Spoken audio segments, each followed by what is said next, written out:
Falta 20 minutos para las 9 de la mañana y Víctor Godoy ya está con nosotros. ¿Cómo estás, Víctor? Hola Miguel, buenos días. Muy buenos días, estimado colega. Voy a apagar el micrófono del Skype. Perfecto. ¿Cómo estuvo su fin de semana? Cuénteme. Bien informativo, el fin de semana como nunca. A ver, cuénteme. Póngame al día porque yo el fin de semana me dediqué a dormir. Lo voy a confesar ante toda la audiencia de Radio Universidad Austral de Chile. O sea, yo creo que hay un par de temas que son cruciales, que no son un par obviamente, digamos, hay muchos más y está Roberto Morales con nosotros que seguro nos va a instalar otras discusiones también que ya hemos venido realizando en la radio, pero en general hay una cuestión que tiene que ver con la consabida gestión de la pandemia. Uh-huh. Ya diremos algo de eso, digamos, es un momento de inflexión, como le gusta decir a los políticos, ¿no? Porque comienza la etapa de desconfinamiento ya, digamos que tocando las narices del centro político, y cuando eso sucede, significa que se ha tomado una decisión.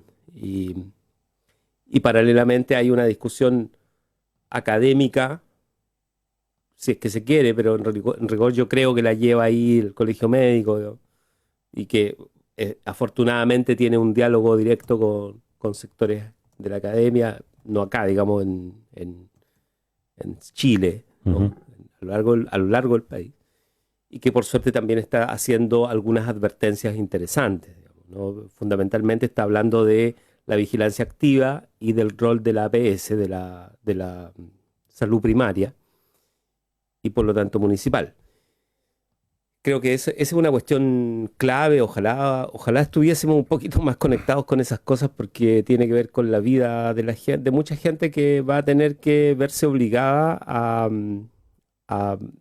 hacer cosas que no sé si tengan todas las garantías para poder hacerlas. Uh-huh. Desde la presión por volver a clase, que ya se está dando, hasta el volver a las oficinas a trabajar, ¿no? O sea, no hay garantías como para todo ese proceso.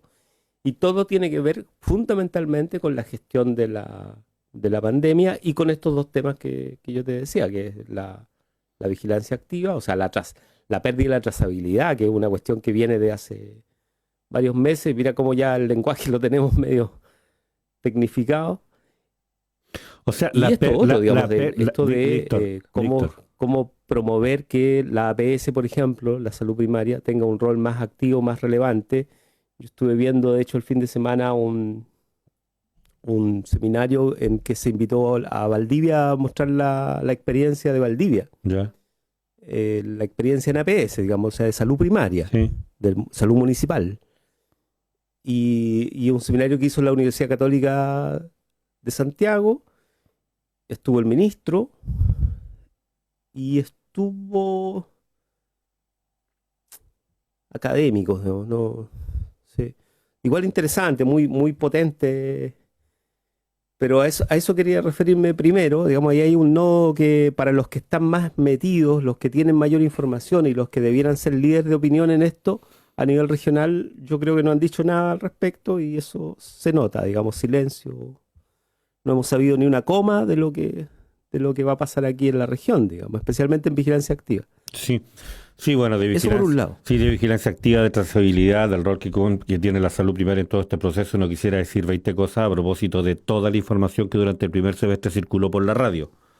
Pero tenemos un panel nosotros, Además, démosle la claro, bienvenida. o sea, más allá de eso, Sí, tenemos un panel nosotros, démosle la bienvenida y por supuesto invitémoslo a hacerse parte de esta conversación. Víctor, los dejo.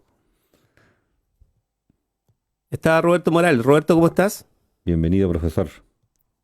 Bien, bien. Sí, bien dentro Bienvenido. de esta situación en el país, además de lo que describe muy bien Víctor y nos recuerda, ¿cierto? Miguel. Ya aparece ahora Matías, seguramente dentro del panel las personas que están más conectadas a lo que acaba de señalar Víctor. Pero además, en lo que pasa en el país respecto de la situación del pueblo mapuche, que hay toda una gran oleada, digamos, de gente organizada, colegios profesionales, colegios de antropólogos, universidades, etcétera, organizaciones que rechazaron muy fuertemente toda la acción racista que hubo en Coracautín, pero además después hay una situación como país que se vive al respecto que ha sido dramatizada por el hecho de que aparecen en Ercilla una madre y una hija, aparecen sus cuerpos, en, aparecen, digo, colgadas. Entonces da la impresión, todo indica que fue un suicidio, pero también puede ser en el marco de qué se dio ese suicidio, o bien fue una situación de asesinato. Entonces nos recuerda el caso de Macarena Valdés y se empieza a generar todo un entramado que tiene que ver con la situación que vivimos en el país. Entonces diría yo que cada vez se complican más y cada vez resulta más difícil encontrar el camino. Hay gente que participa, hay una reunión que tuvo, digamos, quienes representan al Machi Celestino con el gobierno, pero el resto de los presos, digamos, mapuche, no están en esa reunión. Hay dinámica, aparece en un grupo de mapuche de la UDI, ¿cierto? En una declaración súper ambigua en el sentido de que se declaran en contra de todo tipo de violencia, pero en ningún momento dicen que, digamos, están en contra de aquellos que actuaron, ¿cierto?, desalojando violentamente y con prácticas, digamos, de evidente odio racial hacia los mapuches. Hablan algo del tema racial. Entonces está como vuelto a instalar de una manera cada vez más compleja y dramática esta situación. Y tenemos que pensarlo en el marco de cuáles son las normas que nos tienen que regular la convivencia como país. A lo mejor este país está llegando a un límite en el cual, digamos, definitivamente como Estado unitario, nacional, evidentemente por todos lados se demuestra que no es, no es así, no se corresponde a la realidad. Y es necesario pensar en un proceso constituyente, en la necesidad de pensar en un nuevo tipo de Estado, ¿no? Así como estamos pensando en la Universidad Austral un proceso de reforma universitaria, no solo pensándolo, sino haciendo todo lo posible para llevarlo adelante de la mejor manera, más participativa. Así también se está viviendo como país. Entonces, el plebiscito está a la vista, los temas de los pueblos originarios, los temas de cómo enfrentar, cómo asegurar una participación vinculante, cómo asegurar derechos, es decir, cómo garantizar procesos. Todo eso forma parte de nuestras preocupaciones, del día a día de hacer clases, del día a día de reunirse, del día a día de nuestra responsabilidad en la casa, en la calle, en el barrio, en la ciudad. Hola Matías, ¿cómo estás? Tu micrófono, Matías. Matías. Matías y su micrófono, eso Sí. es un tema. Vamos a hacer un Sí. capítulo especial de el micrófono de Matías. Oiga, ¿por qué no le conseguimos un buen micrófono, una buena salida a Matías Fernández, ¿no? Sí, Matías, podríamos resolverlo. Ahí sí, Perfecto. Ahí sí. A ver. No, ahí sí. ahí no. No, se perdió de nuevo. Se perdió. Había aparecido, pero se perdió. Víctor, lo que pasa es que el concepto de inflexión, si tú dices que lo usan los políticos y tú lo estás usando, no pongas a los políticos fuera de ti. Si tú eres un político de tomo y lomo, entonces usa el concepto de inflexión, incorpora el lenguaje técnico, ¿cierto? Haces análisis, influyes en la opinión pública, ¿no? Y de hecho vas a partir al mediodía con unos programas, con una unidad de la universidad, van a partir instalando el tema constituyente de manera sistemática. Entonces, eso si no es una acción política dirigida, está más que claro. Entonces, Víctor Godoy, ¿cierto? Ahí sí. Millán político de tomo y lomo, diría yo. Ahí sí. Gracias, maestro. Pregunta. Todo el rato haciendo eso. Y para qué decir de Miguel? Pues Miguel que dirige la radio, las comunicaciones, que está, digamos, siendo invitado Le voy a a poner paneles aquí. en los cuales participa El Internacionales. Siglo, participa Radio Nuevo Mundo, entiendo. Yo voy a Y esconder también detrás de los micrófonos, mira. participa Miguel. Entonces, está claro que es parte de los que representan el progresismo y la nueva perspectiva, digamos, de las comunicaciones en Chile, ¿no es así, Miguel Ángel? A ver, una perspectiva bastante tradicional ya a estas alturas, con una tremenda trayectoria, fundamentalmente en Latinoamérica, pero que en ¿Ya? Chile ha tenido muy poca visibilidad, muy poca circulación. Eh, Ajá. Tengo la impresión, yo digamos, a propósito del conversatorio en el que estuvimos el otro día, sí, intercambiamos algunas ideas, pero ninguna idea que no, a propósito del trabajo que venimos haciendo con Víctor, probablemente desde que nos conocimos hace 30 años, ninguna Ya. idea que en aquella época ya eh, llevaba, No estuviera planificada. no estuviera planificada con O un par sea, de décadas de por eso, anticipación, digamos. está bien. Usted es un profeta desarmado, entonces, como les gusta decir a algunos, ¿no? Pues, Ya, oye, perfecto el relleno, muy, muy bueno el relleno. Ahí Matías, ¿cómo sí. estás? ¿Tu micrófono? ¿Se escucha o no se escucha? No, todavía no. perfecto. No, yo lo Sigamos escucho. rellenando. Yo lo escucho. ¿Y ahí? Perfecto. ¿Ahí Sí, te se escuchamos, escucha? Matías. No le hagas caso, Víctor te está haciendo una charada. Puta, yo ya no sé ya si me están agarrando el huevo o no. ¿Cómo están? Bueno, recordémosle a quienes nos escuchan en sus casas que este es el República de los Ríos de los días lunes. Nos acompaña el consejero regional Matías Fernández, el profesor Roberto Morales y por supuesto el periodista Víctor Godoy. Matías, bienvenido. Pregunto de nuevo, es que ya estoy perdido entre las bromas y es que se escucha. ¿Se escucha? Sí, se Sí. escucha, Sí. Matías. Sí. Perfecto.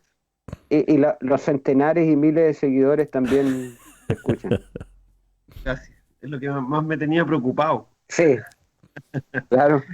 Eh, Oye, muy buenos días. Igual fue una semana bien ajetreada. Primero por lo que partimos conversando el lunes pasado y que bien expresaba Roberto y que alcancé obviamente a escuchar la última parte de la intervención de los hitos que genera y que todavía tampoco se desarrollan completamente y que un par de elementos como importantes como el par de mujeres que aparecieron colgadas, que levantan de nuevo suspicacias importantes con respecto a elementos que antes ni siquiera se consideraban. Y por otro lado, sin poner un tema sobre el otro, sino que en la misma palestra lo que explota también en Chile, yo considero como paralelamente este sentimiento como bien peligroso para Chile, que explota a partir de lo que pasó con el caso Ámbar. Eh, Ujú. y el reflote de estos extremismos contra los derechos humanos, como es volver a pedir la pena de muerte, como vuelve a aparecer esta especie como de populismo penal que pareciese que se hilvana con este sentimiento antimapuche. No sé si me doy a entender, como que hay una serie de elementos que pareciesen aislados, pero corresponden como una sociedad que está, como decía un escritor, el Vicente Gutiérrez, el fin de semana, una especie de involución social, una especie donde finalmente la sociedad, cosas que nosotros dábamos por hecho que tenían que estar sentadas en una sociedad moderna, hoy están retrocediendo.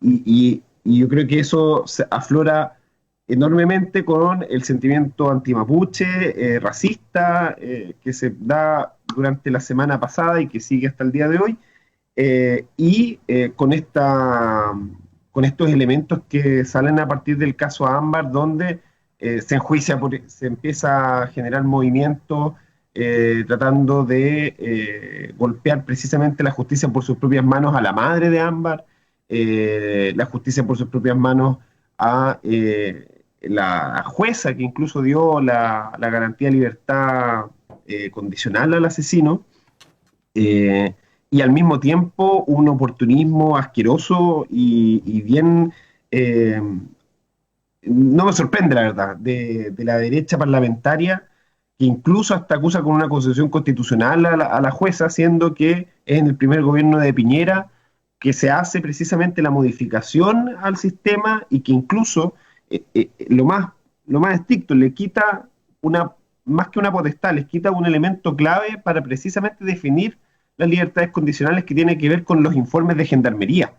Que estos tengan un elemento válido, o más que válido, eh,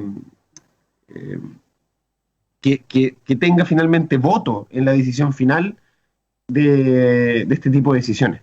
Entonces yo miro con bastante precaución estos elementos que de repente uno los ve como, antes los veía de forma muy minoritaria, ahora uno los ve cada vez expresados en muchas más personas. Eh, Me atrevería a decir que tampoco el tema de volver a pedir la pena de muerte es exclusivo de un sector de la derecha, incluso he visto sectores de centro izquierda o algunas personas que se mueven en esos ámbitos hablando de esto a partir de la rabia que genera precisamente el caso de AMBA. Y creo que es algo que no se puede dejar pasar, porque hoy hablar de pena de muerte es retroceder 20 años legislativos y muchos más en materia social. Ujú. Matías Fernández está con nosotros, consejero regional, Roberto Morales, académico del Instituto de Estudios Antropológicos, Miguel Ángel Millar, director de la radio también con nosotros, y esta República de los Ríos, claro, del día lunes siempre nos pasa esto, que habría que dedicar buena cantidad de tiempo a poder por lo menos enunciar lo que tiene que ver con los temas centrales. Y, y aquí hay tres casos bien concretos, digamos, está el tema de salud, está el tema de la situación del pueblo mapuche y está la situación que hemos conocido en las últimas semanas con el caso de Ámbar Cornejo, ¿no? Si no me equivoco el apellido. Y la verdad es que no es difícil traer esto todo junto a una sola discusión. Sí, es verdad que hay una cuestión relacionada con la violencia, la violencia hacia la mujer en especial, que no solamente ha sido permanente en los últimos años como tema, sino que más bien lo que ha sido permanente es el conocer crímenes horrendos. Entonces, normalmente la comunicación social se concentra en lo monstruoso del crimen, ¿no? Y muy poco en el devenir del proceso que desencadena en una situación como esta. Allí hay una discusión que Matías enuncia acá, que tiene que ver con el rol de la justicia y el rol de los fiscales, de los jueces, y también tú dices de los políticos en esto, ¿no? O sea, de cómo la política también tiene que hacerse cargo y dejar de simplemente comentar crímenes, ¿no? Yo veía las declaraciones incluso de ¿cómo se llama? La Defensoría de la Niñez, en polémica con la subsecretaria, ¿no? Eh, entonces, es como esas polémicas que son post-crimen, son también horrendas, porque discuten respecto de quién hizo bien la pega y quién no, digamos, ¿no? Y confrontan en este caso a dos funcionarias del Estado, o por lo menos financiadas por todos, digamos, que evidentemente no tiene mucho sentido la discusión que dan, toda vez que el problema es la víctima, ¿no? Y eso es algo que me llama la atención porque es muy propio nuestro de levantar polémica por las cuestiones accesorias y evitar pensar que sí se puede hacer algo respecto de todos estos dimes y diretes. O sea, sí se puede afinar el rol de la justicia. Y en el mundo eso es un tema hoy en día. O sea, es un tema, cuál es el rol del poder judicial en los temas públicos, ¿no? Sí. Que nunca es Sí. totalmente feliz. Y Ahora, eso tiene que en el Poder perderle Judicial, el miedo, sí, la institucionalidad, a meterle mano a uno de los poderes del Estado, digamos. Sí, Son poderes sí, del Estado, o sea, son la- funcionarios públicos igual, ¿no? sí, Y eso es por un lado, digamos, y eso no tendría que ser discutido necesariamente con nombres y apellidos, porque en rigor lo que se necesita es que haya seriedad en el debate, digamos, y que ese debate sea institucional y mejore las leyes. Porque en este caso, en lo que termina la discusión sobre el caso de Ámbar, es que las leyes imposibilitan que se tomen otras medidas, digamos, ¿no? Y que por lo tanto habría que tener mayor cuidado al respecto de acusar directamente a la jueza o qué sé yo. O sea, toda Usted esa está hablando discusión como un aledaña, abogado, anexa, don Víctor. se debiera dar institucionalmente y de la mejor manera. ¿Cómo, perdón, Víctor, Roberto? no, Víctor, es que sí, las leyes ayudan, pero las leyes en realidad, más allá de una visión técnico o legalista, No, no es el tema las leyes. O sea, sí lo es en el sentido de que deben haber normativas precisas, etcétera. Pero por otro lado, Claro, hay que pensar que si queremos analizar el Poder Judicial y no hacerle el quite, como tú estás señalando, que en general se le hace el quite a asumirlo, es curioso porque hay una reforma procesal penal, por ejemplo, importante que se dio. Hay ciertas reformas a todo el sistema que aparentemente lo mejoran y en algunos aspectos así algunos evalúan, claro. pero se ha hecho bastante, digamos, no es que se haya hecho bastante por cambiar los temas de fondo, pero al menos se ha mejorado la institucionalidad. Aparece el Ministerio Público o Fiscalía, está la Defensoría Penal Pública, hay defensorías especializadas dentro de la Defensoría Penal Pública, y están los tribunales, ¿no? Que están los juzgados, digamos, hasta los jueces y las juezas, hasta la Corte Suprema. Entonces, si uno analiza, siempre hay una discusión, porque es muy jerárquica, es muy autorreferente, hay una discusión respecto de que quién puede ocupar tal o cual posición en las cortes, ¿no? Acabamos de ver cómo en la Corte de Apelaciones de Temuco se niega, digamos, un derecho a 6 meses pasar en reclusión al Machi Celestino.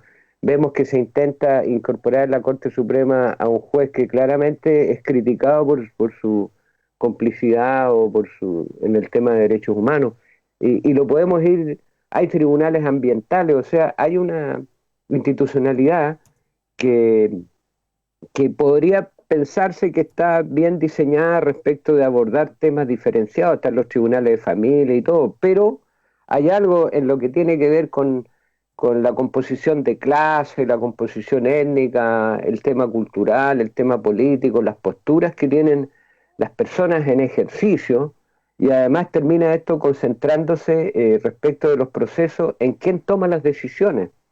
Y no son autónomos, nunca lo han sido autónomos. Este discurso ilusorio de que los poderes son autónomos entre sí, independientes, Claro, eso yo exacto. diría que nosotros deberíamos ser claros en eso nunca ha sido así, ¿no? En este país y en otros países no es así. Es decir, están entremezclados, ¿no? Hay intereses de distinto tipo, de grupos, de interés, de poder.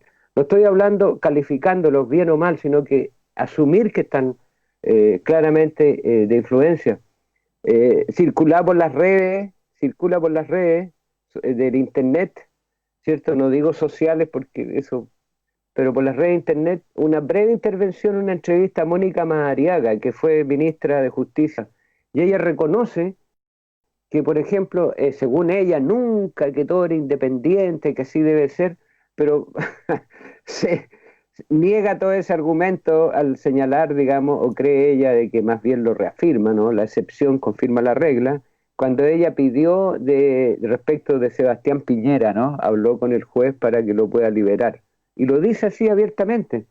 Entonces, digamos que en todo contexto, la influencia, recuerden ustedes, vean distintos periodos, y lo que sí ha ido sucediendo es que el Poder Judicial ha sido muy lentamente sacado del espacio de mucho control de grupos de poder en la sociedad chilena, que durante el siglo XIX, para qué decir, pero el XX, poco a poco fue siendo como menos privativo de grupos muy seleccionados, ¿no? Muy jerárquicos. Y cada vez, ¿cierto? Ser abogado hace, no sé, por 70, 80 años, ser parte integrante de corte y todo, respondía a un entramado de relaciones que hoy día no es que dejó de existir, pero hoy día hay más gente, hay ciertos principios más profesionales operando, hay entre ellos posturas diferenciadas. O sea, yo creo que hay que seguir en ese camino y hay que apuntar a una modificación también bien fuerte respecto de las decisiones de quién toma el interior del Poder Judicial, ¿no? Yo diría que es un tema ahí que en general no se ve porque es una manera de autoprotegerse, ocultar o disminuir la información al respecto, pero es un tema importantísimo porque nos afecta a todos nosotros, ¿no? A toda la sociedad. Un dato, Finalmente, eso.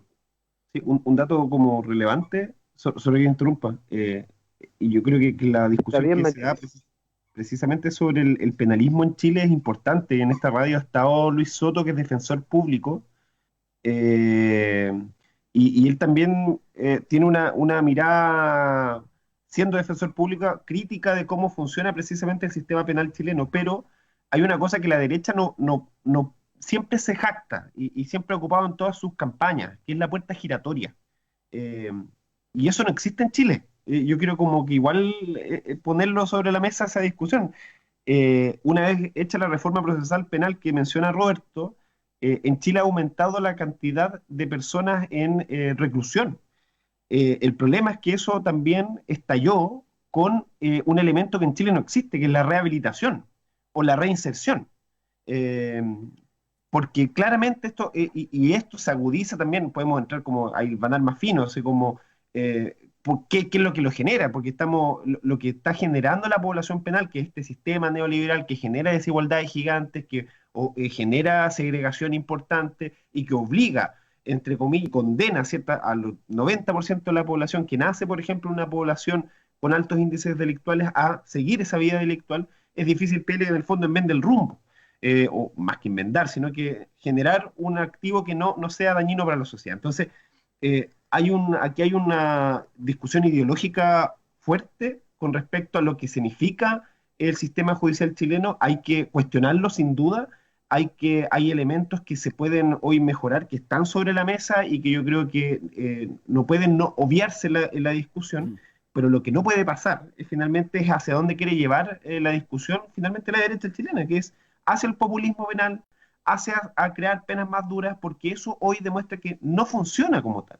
Eh, Hay gente que dice, oye, es que la cárcel no es suficiente. Si alguna vez han trabajado con gente en la cárcel o han estado en la cárcel y han convivido en una cárcel, es un elemento que quita cualquier dignidad a la persona que entra a esos lados, sobre todo en las cárceles chilenas. Eh, Sin duda que hay ejemplos internacionales de cárceles más duras, pero yo me voy a referir a lo que pasa en Chile. Hay hacinamiento, la propia cárcel de Valdivia está construida sobre un humedal. Esas personas pasan 3/4 del año enfermas, con enfermedades respiratorias. Y una cosa es que efectivamente tú protejas a la sociedad de personas que son dañinas para los conceptos que nosotros declaramos como una sociedad estable, pero otro distinto es mantener finalmente en condiciones inhumanas a personas. Incluso haciendo que personas que tienen crímenes, por así decirlo, eh, eh, obviamente menos fuertes que otros crímenes que hoy, por ejemplo, podrían considerarse como el caso Ámbar, convivan juntas.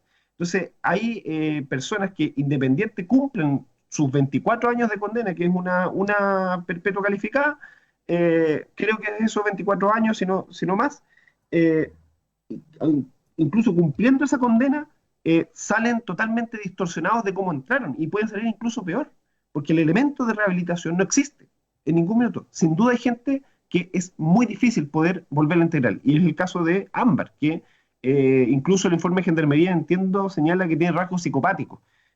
Y sin duda que esos son las cosas que hoy tenemos que ir viendo y mejorando.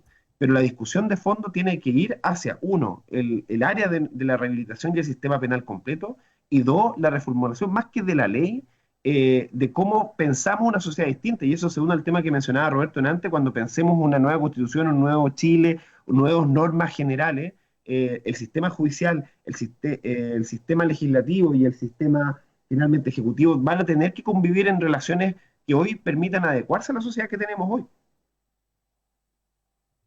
Matías Fernández está con nosotros, consejero regional, Roberto Morales, y también se nos une Felipe Rifo, concejal de la comuna de Valdivia. Felipe, bienvenido. Hola, hola, buenos días. Bueno, estoy escuchándolo un poquito todo. Me refiero sobre el caso Ámbar. Yo creo que el caso Ámbar ha sido el caso que más nos ha afectado sobre un asesinato como el que ocurrió en los últimos tiempos. O sea, creo que ha sido el más brutal dentro de los últimos pocos años, porque claramente han ocurrido otros. Y claramente eso nos hace reflexionar un poco más en qué pasa, qué pasa. Yo veo una discusión política aquí de mi amigo Roberto y Matías en la cual hablan de que la derecha, la izquierda, que Piñera uno, y hemos visto por las redes de internet, voy a ocupar la palabra también, eh, por las redes, es que vemos una diputada que es Pamela Giles culpando parlamentarios por una votación, vemos a una persona de derecha que es José Antonio Kast, diciendo que eso es falso, que los jueces que el juez fue aprobado por alguien de izquierda. Bueno, veo una pelea política y yo creo que aquí claramente la justicia, y espero que no me defraude lo que voy a decir, que la política chilena no está tan politizada como uno piensa. Eh, Vemos que los jueces, las personas que toman decisiones de pena, no son personas, actores políticos que tienen un sesgo para tomar sus decisiones. Y yo creo que la crítica, yo creo que va directamente a eso. Eh, ¿Cómo endurecemos las penas? He escuchado diferentes personas que han propuesto la pena de muerte. Yo personalmente no me gusta la pena de muerte, no la comparto. Yo soy una persona creyente y creo que solo Dios se quita la vida, da y quita la vida. Bajo eso, creo que es incorrecto.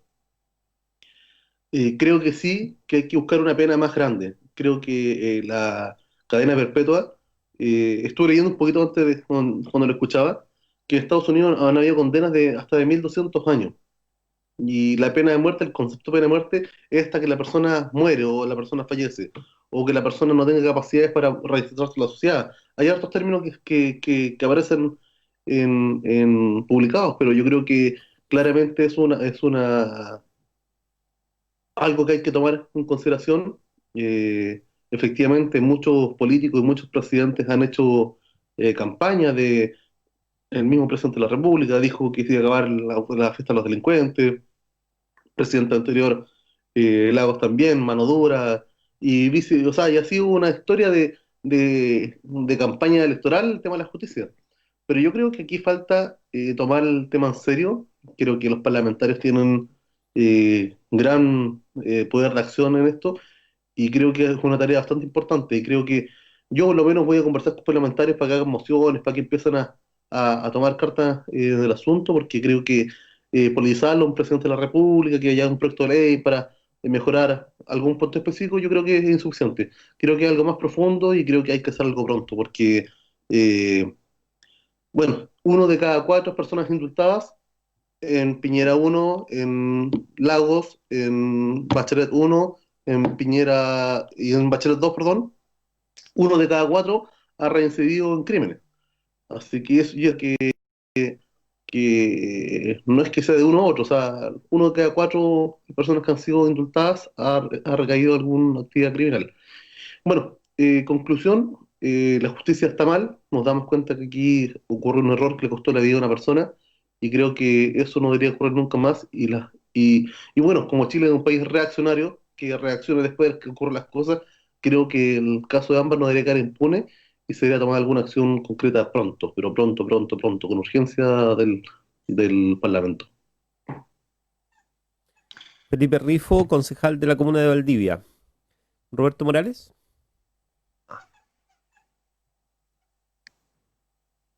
Matías había levantado la mano antes, así es que Matías, por favor, y Perdón. después yo quiero comentar Matías. algo. Gracias, Roberto. No, mira, súper cortito, sobre lo mismo que sea Felipe. Eh, Nosotros cuando me refiero a la derecha, cuando hablamos de la derecha, hablamos precisamente de lo que tú estás diciendo, Felipe, de hacia dónde se lleva la discusión, endurecer la pena. Eh, Ponle, el sistema chileno puede tener falencias en algunos elementos que ya describimos.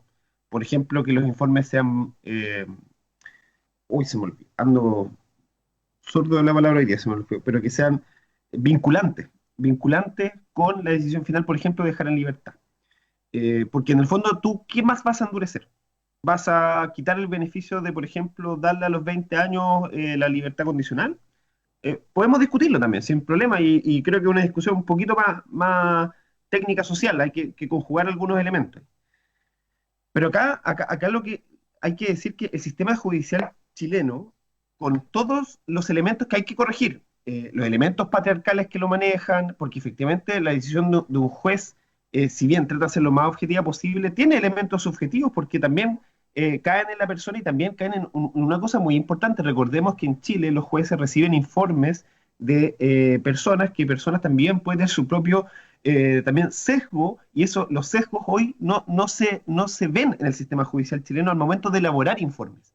Se ven intereses creados, pero no se ven los sesgos. Entonces, sí puede haber un poco de subjetividad en esos elementos. Y no encuentro que en cierta forma esté mal. Sí tenemos que ver los elementos macro. Pero a mí me produce el discurso de Felipe lo mismo que me producen muchos discursos de la gente, incluso desde el centro hasta la derecha con respecto al tema de la violencia. Incluso hay elementos de la DC que ocupan este discurso de endurecer la pena, pero al mismo tiempo no somos capaces de hablar de lo que está pasando paralelamente. O sea, se indultaron a 2 reos de Punta Peuco por crímenes de lesa humanidad. Crímenes de lesa humanidad. O sea, no solamente mandataron la muerte de 1 o 2 personas, mandataron la muerte de cientos de personas. Crímenes detectados, ¿ya? Ocupando más encima el aparato del Estado para poder hacerlo, ¿ya? Y con condenas para toda la vida, 150 años. Yo sé que la línea de la vida está cada vez más alta según la AFP, pero todavía no llegamos a los 150 años. Y aún así esas personas son liberadas. Entonces, a mí yo encuentro, sin que en el fondo sea Felipe el responsable de esto, pero sí encuentro una incongruencia en el discurso que me genera profundo malestar.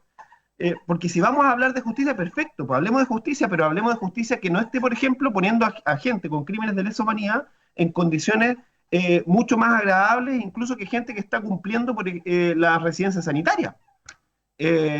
Hablemos, por ejemplo, precisamente de que las personas que están cumpliendo sus penas efectivas no estén en los mismos espacios. Por ejemplo, una persona que roba un CD que queda y muere calcinado en una cárcel, en las mismas por esos crímenes, que finalmente recluido junto a otras personas y tenga el mismo destino por un sistema que no es capaz de diferenciar esas cosas. Entonces, a mí me genera contradicciones totales. O sea, no encuentro que el discurso de Felipe, que no es malintencionado, y creo que con mucho respeto lo digo, o sea, no es malintencionado el discurso de Felipe, pero es contradictorio. Porque hoy las penas son duras y hay elementos que sí se pueden corregir, sin duda, pero el reactivismo político ha sido nulo, no han querido en ningún minuto, y aquí incluye a los sectores también de izquierda, de poder hablar de un sistema penal integral chileno, que precisamente también mire y que critique, como sí lo hacen los sistemas de salud, pero que no le ha resultado, el origen que está produciendo finalmente una población penal cada vez más grande. Endurecer las penas, perfecto. ¿Soluciona el problema? Yo pregunto eso. ¿Soluciona el problema endurecer las penas? No sé. Preguntémosle incluso a los que sufrieron los crímenes de lesa humanidad, los sobrevivientes de crímenes de lesa humanidad, si a ellos les sirve hoy que tengan a los reos en Punta Peuco con privilegio. ¿Les sirve eso? A pesar de que van a estar 150 años encerrados, ellos te van a decir que no. Lo que ellos necesitan, por ejemplo, es que se rediman otros elementos que hoy el sistema judicial chileno y el Estado chileno no ha querido redimir. Sí, bueno, Matías Fernández, retomando, Roberto Morales. sí, es que, mira, lo que pasa es que yo no quisiéramos que habláramos de excepción, ¿no? A uno le gustaría que no tenga que referirse a situaciones excepcionales, como por ejemplo que se acaba de terminar un proceso, se revoca una sentencia del 2017 donde se absolvía los cargos formulados a los procesados Santiago Sinclair y Emilio de la Matotier González, y en ese caso son condenados por homicidio calificado cometidos en octubre del 73 en muchas personas, ¿me entiendes? Así son tantos años, del 73 a la fecha, que son los hechos, que finalmente terminan siendo condenados estas personas, y no es algo habitual, ¿no? Diríamos que hay mucho todavía por hacer, ¿no? Mucho por seguir investigando, hay muchos casos, y uno quisiera que no fuese excepcional, ¿me entiendes? O sea, que sea un caso que cada cierto tiempo aparece, o como se señala respecto del caso Ámbar, ¿cierto? Que 1 de 4 personas reinciden. ¿ah? Pero los casos que sabemos, o sea, son miles, ¿no? Entonces los reincidentes, uno de cada 4 condenados, porque si uno ve las cifras de los condenados en Chile, si es la cuarta parte la que reincide, es decir, estamos hablando de miles de personas. Pero nos concentramos en un caso y creemos que Sí. abordando un caso estamos, digamos, cumpliendo con lo general. Y aquí hay un problema mucho más de fondo que tiene que ver con preguntarse por qué reinciden esas 4 personas. Y algo se indicaba, digamos, por parte de Matías, de que por más de que se diga en el discurso, el sistema, digamos, de sanción, de penalización en Chile no está pensado para efectivamente rehabilitar, ¿me entiendes? Para que la persona se dignifique y se le diga usted cometió un error. Y no es un tema de calificar que no sé, que cientos de personas o miles de personas son psicópatas. Sí, seguramente hay muchos psicópatas dando vueltas, dice uno, ¿no? Pero no todo se puede explicar, no todo. Yo no digo que en este caso no haya sido psicópata. Al parecer todo indica que sí, ¿cierto? Que era un psicópata, este asesino de Ámbar. De acuerdo, psicópata. Ahí hay un tema de condición personal, de personalidad, de subjetividad. Pero los psicópatas son el resultado de la propia sociedad muchas veces. No todos son factores endógenos, internos, que vienen de la herencia, ¿no? No que nació así, que va a morir así. Puesto en cualquier circunstancia iba a ser un psicópata y un asesino igual. Bueno, esos son casos. Pero para el 1 de 4, para la mayoría, ¿cierto? La mayoría no es así, hay condiciones sociales, hay condiciones de dignidad humana, hay condiciones de oportunidades que debe asegurarse por parte de la institucionalidad de que tengan la certeza de que esas personas se van a recuperar, que fue un error, que fue algo que se fue, que está condenado, cumplió una condena, ya, y ahora puede, digamos, recuperarse en la sociedad. Eso uno no lo ve, no lo ve al revés, ve puras situaciones digamos, de humillación, se quebra, digamos, la condición de persona, acaban, digamos, no teniendo alternativas, ya, y salen de la cárcel y vuelven a su mismo entorno, a su mismo espacio. La situación es peor todavía, ahora marcado, y se convierte como el ir a la cárcel, muy jóvenes muchos, se convierte como hasta en un prestigio, ¿no? Le da como, estuve 3 o 4 veces preso, entré por un robo, salí. Hay una dinámica distinta y vivimos Felipe, vivimos como en países distintos, ¿me entiendes? O sea, los jóvenes que para ellos ir a la cárcel no es un problema, sino que digamos, ponerse medallas en el cuerpo, vive la lógica, vive un sentido de ética distinto y eso hay que asumirlo. Y no se trata de cambiarlo a punta, y esto es para todo en el panel y para la gente que escucha, no se trata de cambiarlo simplemente endureciendo pena. Puede ser una alternativa en determinadas circunstancias, ¿ya? Pero en realidad como política general, el tema es preocuparse mucho más de qué es lo que realmente está pasando en las condiciones sociales, económicas, culturales de la gente. Es ahí donde está el tema. Si no, vamos a reproducir una y otra vez esto que se viene dando hace mucho tiempo, si nosotros no estamos hablando novedades aquí. Estas cosas se han conversado, si uno hace un poquito de historia desde hace mucho tiempo en esta sociedad y no se resuelven, no se resuelven. Y eso es lo que hay que preguntar, ¿dónde están los factores que hacen que de verdad no se tomen las medidas de fondo para hacer que cada vez menos gente, ¿cierto?, termine siendo condenada y que de esos condenados, digamos, no sea una condena a continuar siendo la vida de un delincuente, pues, sino que sea la posibilidad efectiva. No hay reinserción, no hay rehabilitación. Eso es lo que uno puede comprobar, lamentablemente. Sí, Roberto ¿quería Morales, que está con colaborar? nosotros, Felipe Rifo y Matías Fernández. Felipe. Sí, bueno, es un poco responder a lo que me decía Matías. Yo creo que ese es el punto que quería llegar. Cuando estuvimos hablando sobre el indulto de una persona en Punta Peuco, de una persona de tercera edad, eh, que no se le dio la pena que correspondía, probablemente un juez dictaminó lo contrario. eh, pero no hay que mezclar la cadena perpetua con los derechos humanos, porque una persona que está en fase terminal, una persona de tercera edad, eh, inmóvil, eh, y cuando se le da un indulto, y fue conversado en este panel incluso con Roberto y Matías, es una persona que no va a salir a la calle a cometer, digamos, una nueva fechoría.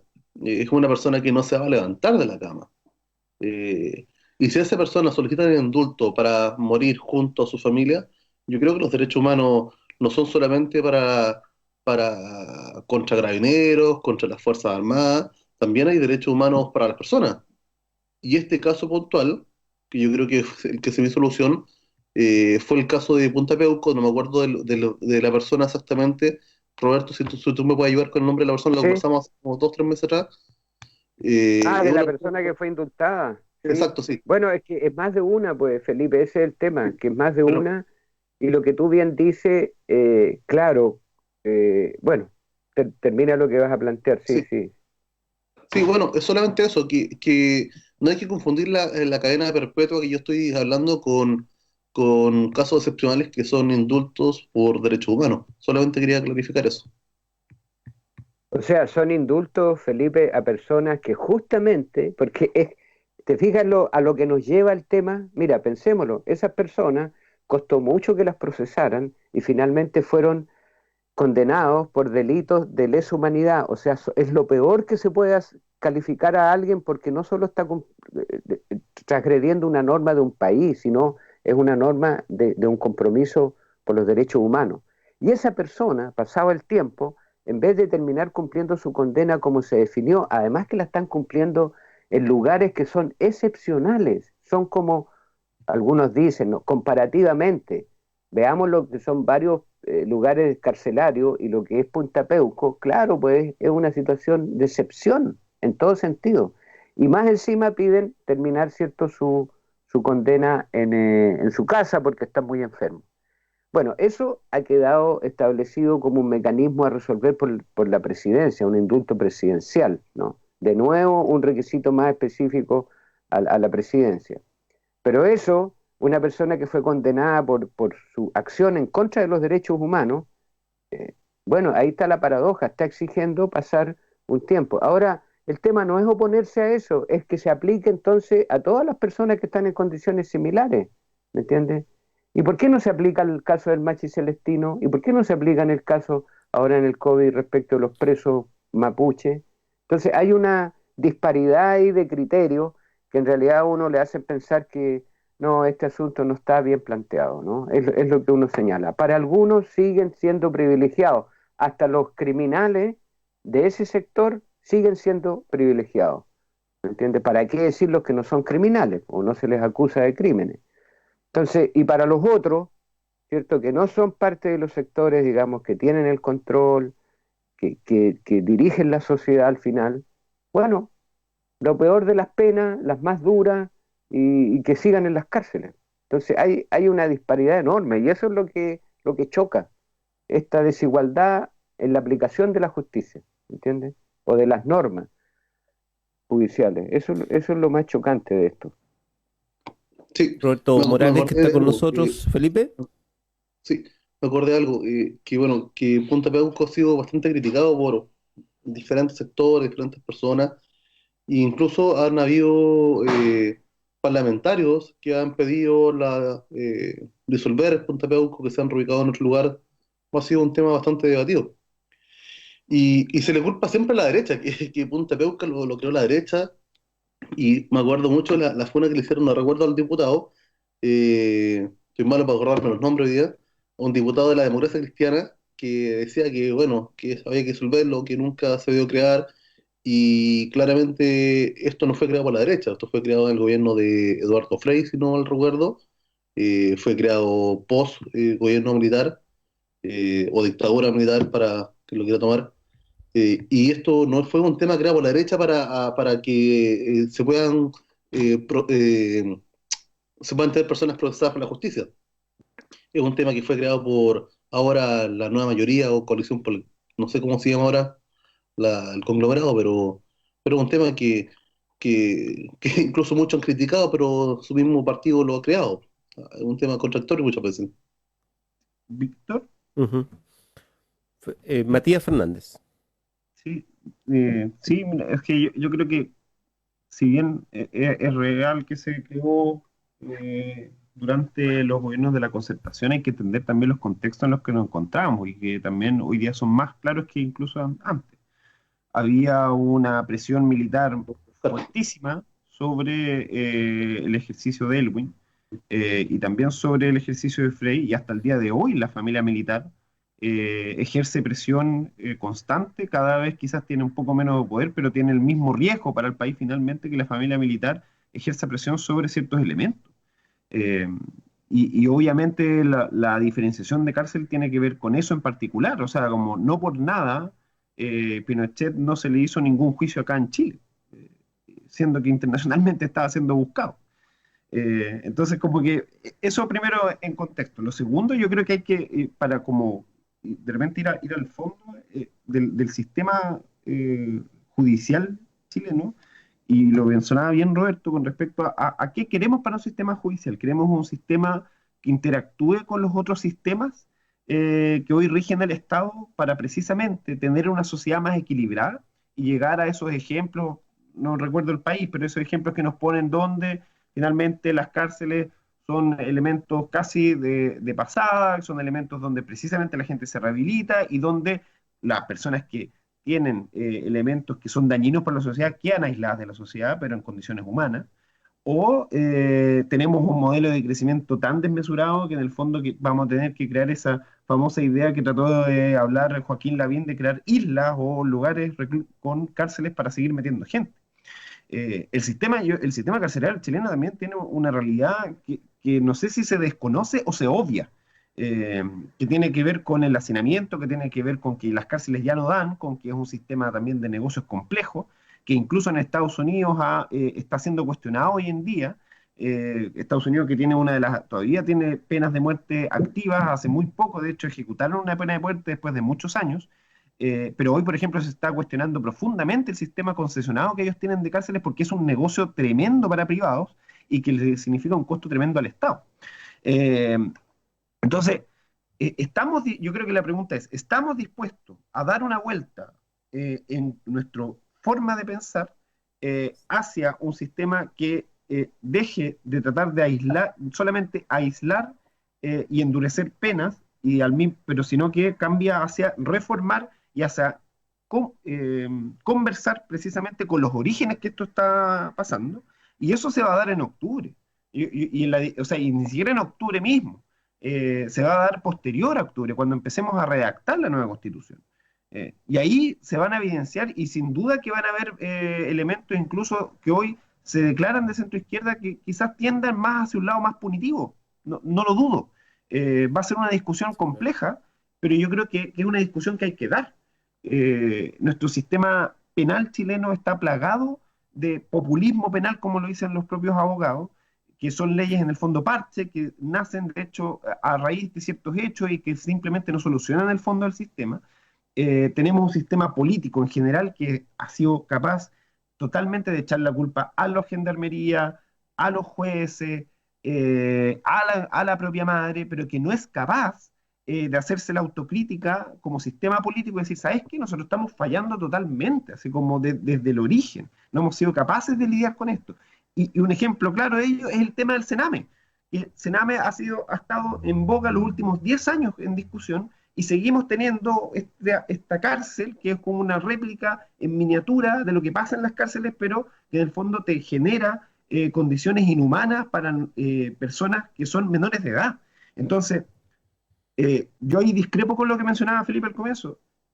Hablar del sistema carcelario, hablar del sistema penal, es inherentemente hablar de derechos humanos. El derecho humano es el paraguas que cobija todo esto. Porque tú no puedes pensar que el que queda exiliado de la sociedad. Para eso simplemente los matamos. ¿Me entendí? O sea, y por eso se derogó la pena de muerte, porque se entiende que precisamente hay un derecho humano que se estaba violando constantemente cuando ésta se permitía. Entonces, traslademos la discusión desde el endurecimiento de pena. Sí, mejoremos los elementos que tenemos hoy para poder entrar en más en confianza a un nuevo sistema penal, un nuevo sistema judicial. Pero no levantemos falsas premisas, y no me refiero a Felipe, sino que me refiero a sectores en general, tanto de la centroizquierda como la derecha, que han hablado constantemente de que acá hay una puerta giratoria que no existe. Y yo quiero como remarcar eso, la puerta giratoria no existe, dejó de existir cuando se creó la reforma procesal penal. Ejemplo en la región, Payaco. Payaco tenía una tasa delictual, de hecho se habla de los antiguos horrendos crímenes que pasan en Payaco, incluso de la leyenda de que allá mataron al viejito Pascuero y todo el elemento. Todos esos crímenes hoy están en la cárcel, todos esos crímenes. Y se mantienen precisamente a partir de la reforma procesal penal que hace que son tiempos más largos de estadía en la cárcel. Entonces, creo que hay como el sistema judicial da para mucha arista. Uno, la inhumanidad de la gente de la población penal, y dos, hacia dónde queremos apuntar este sistema judicial. Estamos conversando aquí en Víctor, República de los Ríos con Roberto Morales, Matías Fernández y Felipe Rifo. Está Miguel Ángel Millar por allí en el estudio, por si nos acompañas, sí, Miguel. Miguel, Miguel le quería preguntar yo, ¿le puedo preguntar algo al director? Sí, No, no, no, no Parece sé que si no está está. Miguel por allí. estaba...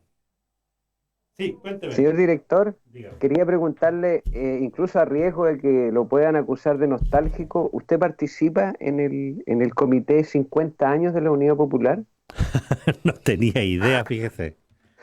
No, No no, tenía idea, no porque tenía se idea que hay un cumplen, comité de fíjese 50 que años. muy pronto los Ya, 50 años de la Unidad Popular y del triunfo de la Unidad Popular en el cuarto intento que hizo Salvador Allende por eh, llegar a la el presidencia, ¿no? 4 de Partió el septiembre. 52. Claro, el 4 de septiembre se cumplen Mm, 50 años del triunfo, ¿no? sí, De la Unidad Popular, pero la Unidad Popular es el resultado de un proceso larguísimo, ¿no? Que vale la pena ir dándole vuelta. Yo no sé si eso va a ser asumido en estas actividades que ustedes tienen al mediodía, ¿no? Y que parten hoy día lideradas por el Víctor Godoy y el Centro de Estudios Regionales. Si van a hacer ese nexo de que el pasado con futuro, ¿no? El pasado de la Unidad Popular es el futuro, no. Siempre, y aquí qué bueno que esté Felipe, porque en general desde RN hasta los sectores más duros de la derecha, asustan a la sociedad chilena como decir, viene la Unidad Popular de nuevo, eso, ¿no? Es el cuco para la gente.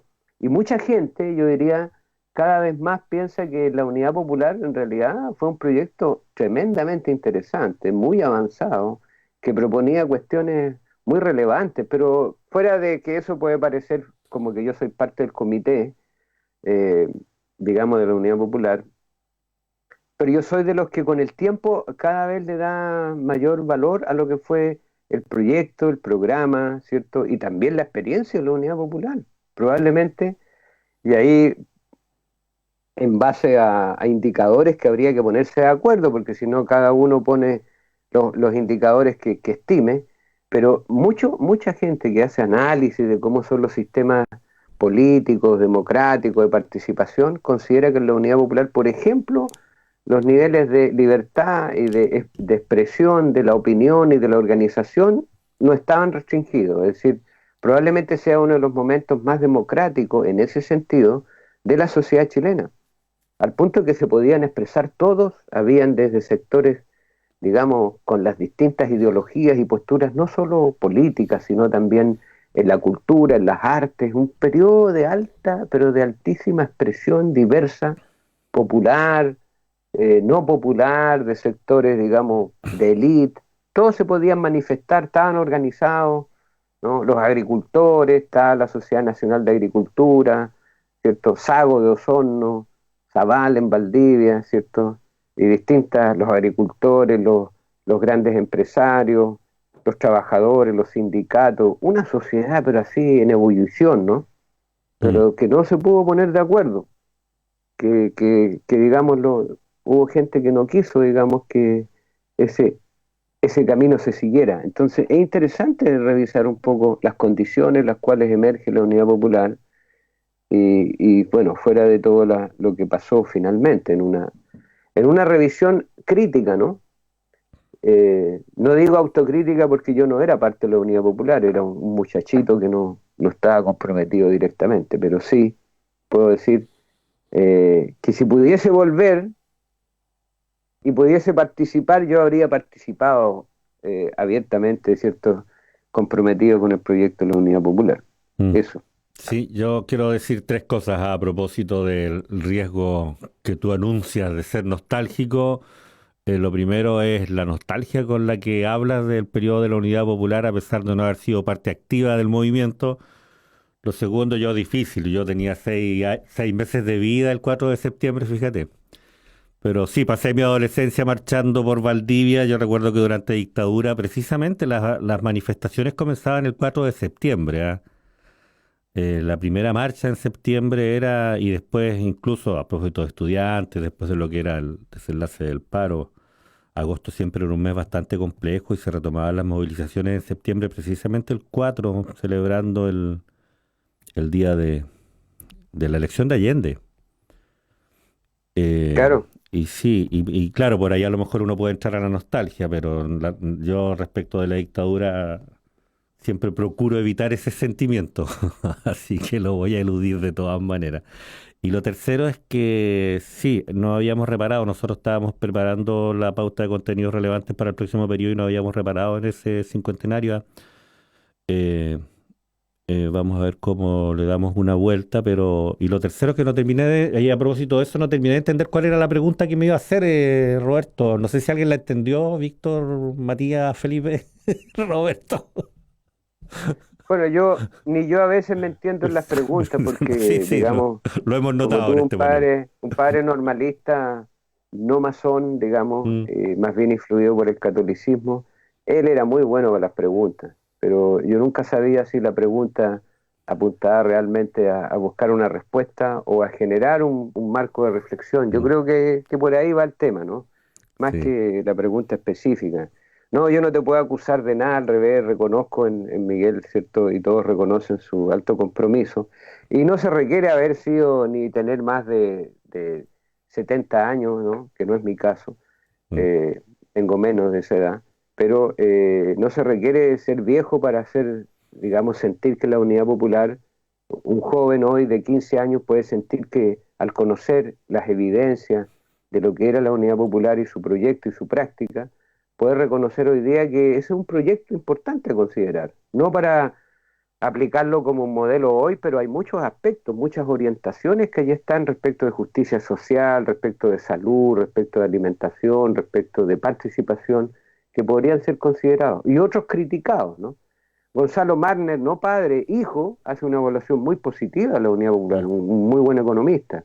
Desde el punto de vista de economía, hace una muy buena evaluación, curiosamente, ¿no?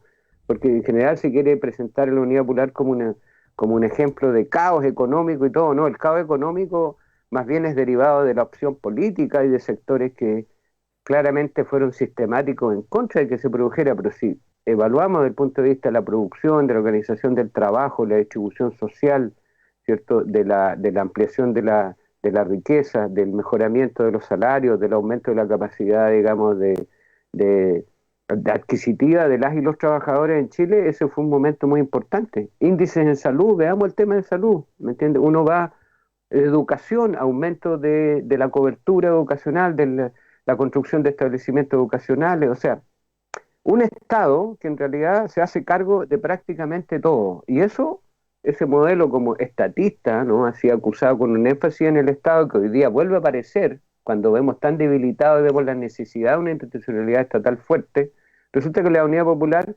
era un proyecto de fortalecimiento de la institucionalidad estatal. Por supuesto, los adversarios políticos, ¿cierto? Veían en eso, lo acusaban de estatismo, que apuntaba a una dictadura, etcétera, etcétera, ¿no? Y con eso justificaron el golpe cívico-militar después.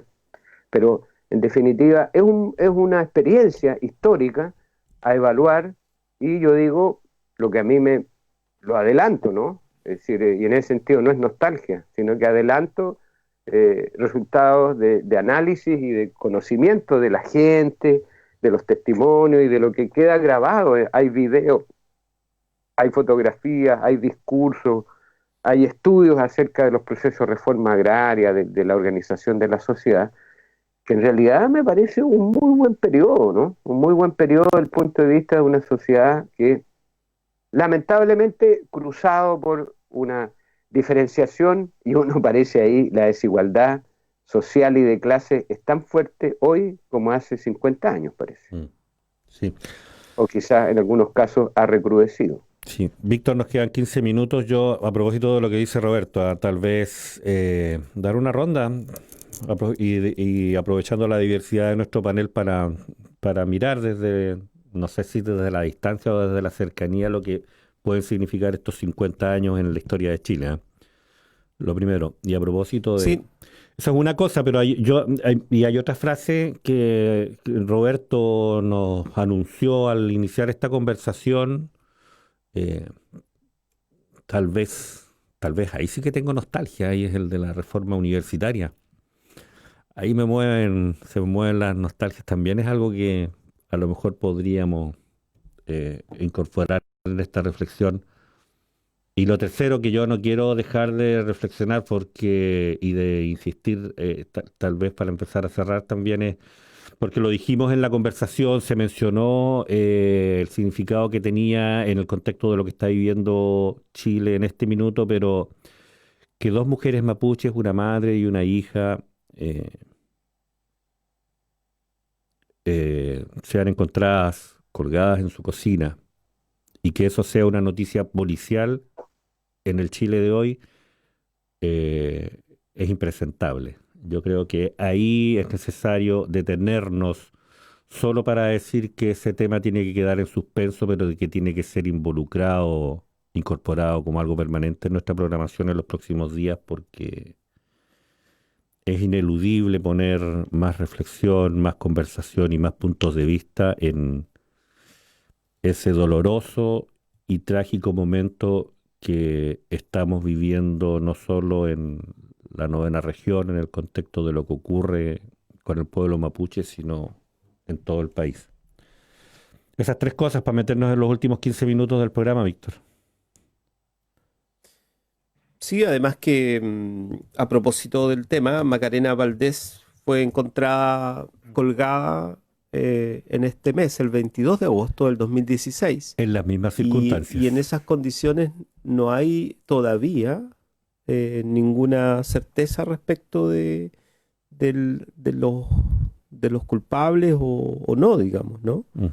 O sea, el tipo de investigación que se hace sobre los crímenes en Chile, a propósito incluso de lo que ya veníamos conversando, prueba que hay un déficit de justicia enorme. Ese es el Sí, problema, digamos, uno de los grandes problemas de Chile es la justicia. Y eso no se aplica prácticamente a toda la vida, digamos. O sea, si no hay que preguntarle nomás a las personas que están sufriendo incluso socialmente por la pandemia. O sea, que hay, la pandemia no afecta a todos por igual. O sea, hay una serie de cosas que van desde el cobro del servicio básico a fin de mes hasta aparecer colgada en tu cocina. Es un hilo que junta toda la injusticia en Chile, como en la canción de Violeta Parra, digamos. El fin de semana circuló un WhatsApp o un mensaje, normalmente circulan por allí, de supuestamente, ¿no? Yo sé que y a eso quería referir porque me pareció muy, muy evidente, digamos, que era una operación. Creo que fue el día sábado, de los camioneros de Chile, Mm. que es un decir, porque en rigor son gremios, son empresarios, y ellos tienen una institucionalidad propia, digamos, ¿no? Y un rol político permanente en la historia de Chile, a propósito incluso de la Unidad Popular, ¿no? Y claro, quizá nadie ha contado la historia de los camioneros en Chile y su rol corporativo en la política, ¿no? Sería interesante ver alguna vez un trabajo de ese tipo, si es capaz que lo haya.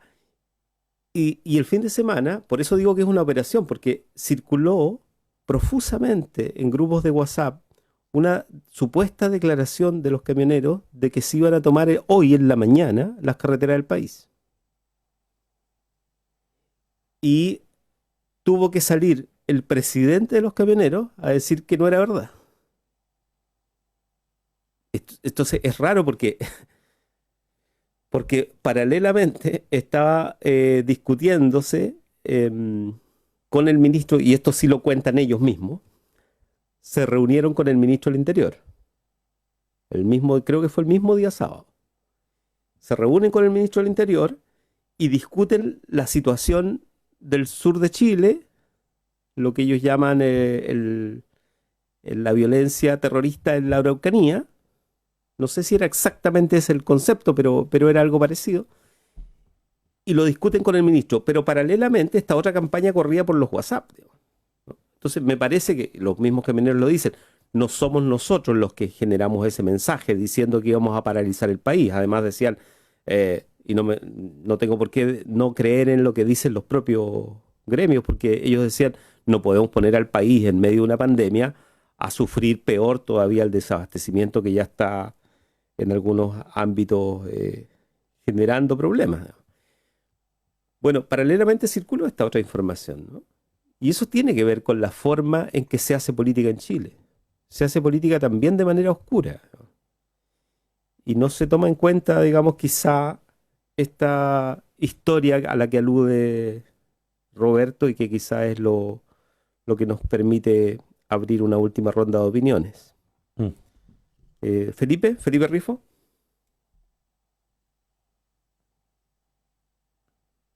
Felipe, ¿estás con nosotros? El micrófono está desconectado. Sí, su cámara también. Y la cámara también, ¿Estás, Felipe. Matías? Vamos con Matías. Yo estoy. Matías Fernández. Yo creo que es interesante el punto que toca Víctor. Lo hemos conversado off the record y alguna vez lo conversamos en un programa que teníamos acá mismo en la radio junto con el Ángel Delgado. Un programa que no le gustaba mucho a Miguel, que se llamaba Sin Anestesia. Por el nombre no le gustaba, porque decía que como un odontólogo podía estar haciendo un programa que se llamara Sin Anestesia. Me daba Y ahí miedo. hablábamos, Sí, me daba miedo.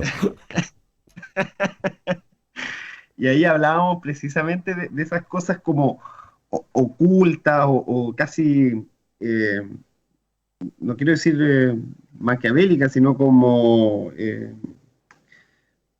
turbias. Yo creo que esa es la palabra más precisa.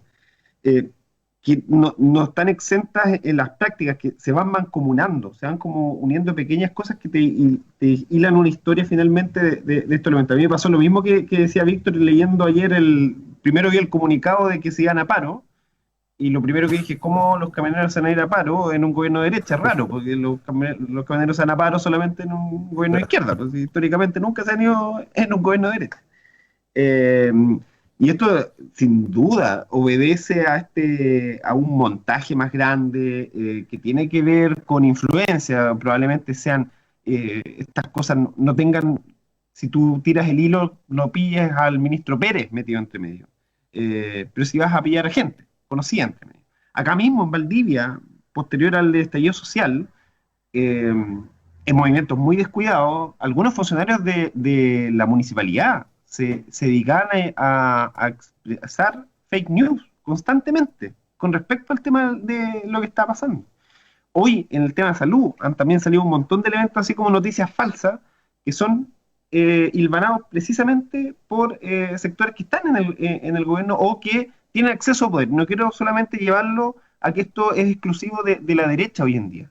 Sí. Acá mismo en la región hay elementos bastante complejos que no sé por qué no se hablan, que incumben precisamente a los dos grandes poderes de poder democrático que tienen hoy la región, que tiene que ver con el senador Durresti y la senadora Dana Bombaer. Y ambos han tenido precisamente movimientos que han hecho dentro de la región para que ciertas cosas le salgan a su favor o simplemente para que tiendan a ciertas cosas que favorecen. No digo que el bolsillo personal, porque eso ya sería una acusación precisamente de enriquecimiento, otro elemento, sino que con temas de poder, de poner elementos que ellos crean adelante. Y otra cosa que es más turbia aún, es esta especie de amiguismo cívico, de lealtad cívica que hay acá en la región, donde precisamente obliga a que no se discutan las ideas, donde precisamente hace que haya una especie de entendimiento entre la derecha y la izquierda en cuanto a cómo operar ciertas cosas. Si tú no me molestas acá, yo no te molesto acá. Y eso es real, eso pasa en la política. Yo lo veo a niveles no mafiosos, lo veo a niveles prácticos en el Consejo Regional. Así se negocia, y esa es la política noventera, finalmente. Yo hago aquí, tú no me molestas, si me das la pasada con esto, y yo no te molesto acá. Y así funciona. Y lamentablemente eso es algo que yo creo que, o sea, perdón, no lamentablemente, de forma positiva rescato que eso es algo que cada vez se está resquebrajando más, que no le hace sentido a muchas personas. Gran parte de eso es el resultado del éxito que tuvo precisamente el Frente Amplio para poder entrar como entró. Y ahora su sobrevivencia depende de otros factores. Pero sin duda que hay elementos que son transversales dentro de la política regional, nacional, que muchas veces obedecen precisamente a presiones más grandes y que lamentablemente nunca llegan a las personas que son las que realmente lo inician. Preocupante es lo del tema de camioneros porque significa un aviso importante de que acá en Chile van a poder, se va a tratar de manipular la información con respecto a las próximas elecciones. Hace muy poco, de hecho, salió un documental que hablaba de cómo hay personas que trabajan para políticos en México que crean un número de noticias falsas para poder tendenciar la opinión pública y él mismo decía, no, yo me retiro después de las elecciones presidenciales, con el fin de, precisamente, tratar de sacar a alguien presidente, y eso venía mandatado por el poder político, no venía fuera de ninguna discusión. Entonces, ojo que en Chile no está exento de eso, creo que es complejo el escenario que vivimos y sin duda que la región tampoco está exenta de eso. Matías Fernández, que está con nosotros, consejero regional. No sé si está Felipe ahora. Sí, estás, te veo. Sí, sí, sí, está ahí. Sí, me tengo que asustar un poquito porque llegó gente que quiere abrir la puerta. Pero me perdí un poco el hilo de la conversación. Alcancé a llegar cuando Matías dijo que no había habido paro camionero en el gobierno de Piñera, o sea, en el gobierno de derecha. Matías, Sharp el 25 de marzo del año 2019 estuvo en un paro con los camioneros y en octubre, noviembre del año pasado también hubo otro paro de camioneros, porque la ministra Hood, creo que estaba a tiempo, no respondió una carta reiterada a los camioneros de Chile. Me Sí, perdí pero un poco. sí, nos referíamos a un paro de camioneros importante como el que salía en el comunicado. Y el del comunicado hablaba de un paro total con respecto al abastecimiento. Y eso han sido muy pocos paros a nivel, o sea, paros que tú podrías contar a nivel en los últimos 30 años que han generado ese tipo de repercusiones, ¿no? No a esos paros como más pequeños que sin duda han existido en distintos gobiernos. Claro. Bueno, y el tema de los camioneros siempre ha sido un tema que mete miedo. O sea, ya ha sido para campaña del terror, pasa algo, y no, los camioneros se van a parar. Siempre ha sido esa dinámica. Y disculpa, Víctor, yo me perdí cuál era el fondo de la pregunta. Tuve que salir un Sí, segundo y me perdí cuál era yo había contado. en orden la Había conversación. contado nomás que el fin de semana circuló esta declaración de que los camioneros Ya, iban a parar a correcto, hace nivel un minuto. nacional, se iban a tomar las carreteras. Ese era el texto. Sí. Sí. Nos vamos a tomar las Bueno, carreteras. Incluso estaba como en primera persona y esas todo. campañas del Todo terror eso se fue utilizan en todos desmentido. los escenarios políticos. Siempre se ocupan en todos los escenarios políticos, se ocupan en esas campañas de terror. Por ejemplo, se ocupó también hace muy poco cuando pasó el tema del 10%. No, o sea, y de hecho veía gente que yo respeto mucho en economía, gente mucho prestigio, diciendo que no, que la bolsa se iba a explotar, que la bolsa Santiago casi iba a caer una bomba y se iba a explotar, y no había más bolsa. Mm. Que el costo de sacar el porcentaje era demasiado alto, que una infinidad de cosas que a mí parecer realmente me extrañaban, porque yo sabiendo un poco cómo funciona la bolsa, sabiendo los porcentajes de cómo se manejan a corto plazo, a largo plazo, a fondos nacionales, fondos internacionales, claramente íbamos a tener un problema. Por eso se hicieron dos pagos para que los depósitos a plazo que se invierten en bancos, que se invierten en fondos nacionales, puedan ser recuperados lo antes posible. Son depósitos a plazo pequeños, de 14 días, de 21 días, de 7 días. Esos pueden ser recuperados a corto plazo y cosa que no afecte, digamos, en gran magnitud al fondo de inversión. Y yo escuchaba a economistas diciendo, no, que aquí vamos a tener que vender las acciones de Dow Jones, las compramos a $10, vamos a tener que venderlas a $5. No, y decía, pero ¿cómo? Si las acciones están valorizadas como en 24.000 pesos, creo que estaba hace poco. Y yo soy una persona que sigue los cambios FP, los ve, las altas, las bajas, escucha la opinión de Félix Forrado, escucha la opinión de otros actores que hacen lo mismo, y me di cuenta que claramente puedo decir que hasta el día de hoy, la caída significativa que tuvo los fondos de pensión, se ha recuperado. Yo manejo algunos fondos de pensión míos, de mi pareja, de algunas otras personas que hago los cambios automáticos, y en todos los fondos claramente hubo una caída de los fondos más vulnerables, del fondo más conservador, que era el fondo E y el fondo D, que son los fondos nacionales, se invierte en mucha acción nacional, y podemos ver que hoy en día se ha recuperado un 95% de las caídas de, no sé, o sea, aquí no se cayó el mundo, aquí no se cayó la Bolsa Santiago, aquí no hubo un desfalco, aquí no pasó nada. Y eso lamentablemente se ocupa muchas veces y en muchos sectores de la política. Y no solamente el caso económico, también el actor social, por ejemplo, cuando muchas veces se implanta una idea. Yo personalmente siempre dije, o sea, las personas en Chile no quieren una constitución. Eso yo siempre he dicho. Las personas en Chile quieren mejor educación, mejor salud, una infinidad de cosas. Pero aquí hubo un grupo que sí le interesaba la nueva constitución, que era minoritario, el cual plasmó en la sociedad que eso era el camino para poder cambiar todo. Bueno, no vamos a entrar a ese debate hoy día porque ya estamos pasados 2 minutos, pero es algo que fue así. Y hoy en día está en el ADN de todas las personas de querer, digamos, o gran mayoría, porque yo creo que la prueba va a ganar, o gran parte de la mayoría de que la constitución va a ser la solución a todas las cosas. Y eso es algo que se conformó por, digamos, también por una pequeña campañita de pocas personas que no eran tan representativas de la sociedad.